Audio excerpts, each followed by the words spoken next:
Well, new tonight, a small attraction in Reynoldsburg is becoming a big part of the town. Yeah, but the only thing more impressive than what it is why it was created. Here's 10 TV's Brian Somerville. Time.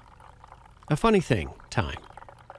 It's taken for granted while we have it, often only appreciated when it's gone.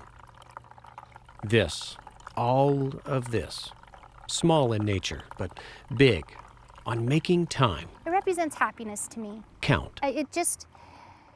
They're so sweet. It's fairy tales and things of imagination and magic. Imagination, magic, fairy tales, a theme in Jasmine Cloe's household. It just brings happiness, I think. A mindset she wanted to share.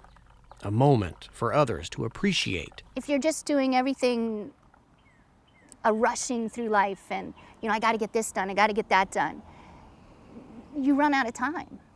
So. Time. I want to leave things behind. It started here, the idea, just off her front sidewalk. The perfect place for a fairy garden. This one here, this house, piece number 1. She's had it 12 years. Faded, but her favorite. This creation fully supported. Jasmine is a force of nature. By her husband, Freddie. The secret to a 27-year marriage, he says, to every day be crazy about her. And that's why he does it. I love her to death, and I like to see her happy. That's why one garden. This, by far, is our largest, but... turned to 2, eventually expanded. Fairy wands. It's got a little magic. The boys love them, too. To a little free library. In just a few short weeks, it's become a neighborhood destination. The passerbys, the looks. Reaction. Yes. The children, the families, the strangers, taking in Cloe's magic and her spark of imagination, stopping to take pictures, to stare in awe at her creation. This, well worth the time. They said probably about 2 to 3 years. It's spread to the bones and in my liver. She has left. So I've got about 2 to 3 years to really make a mark. A breast cancer stage 1 diagnosis in 2016 led to a double mastectomy. In 2018, a relapse led to aggressive chemotherapy treatments. In 2020, it came back. Metastatic stage 4.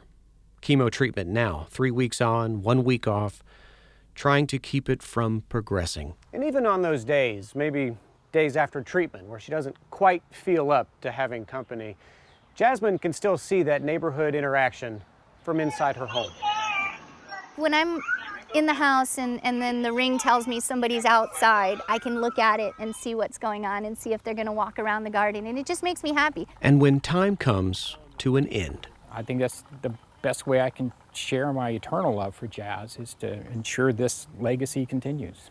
All that's left, a lasting legacy. I hope our daughters and our grandchildren will, recognize this as part of Jazz's legacy and cherish it as much as I do. They've promised me they're going to keep it going, so I'd love to be watching from above. A funny thing, time. There's a beginning and there's an end. All that matters. Take some time, stop, look around, breathe. Is what you do. And I think in between. It's just going to make the world a better place. In Reynoldsburg, with photojournalist Nikki Thacker, Bryant Somerville, 10 TV News. And the family has established a fundraiser to help with medical bills. That information can be found with this story again if you want to see it again at 10tv.com.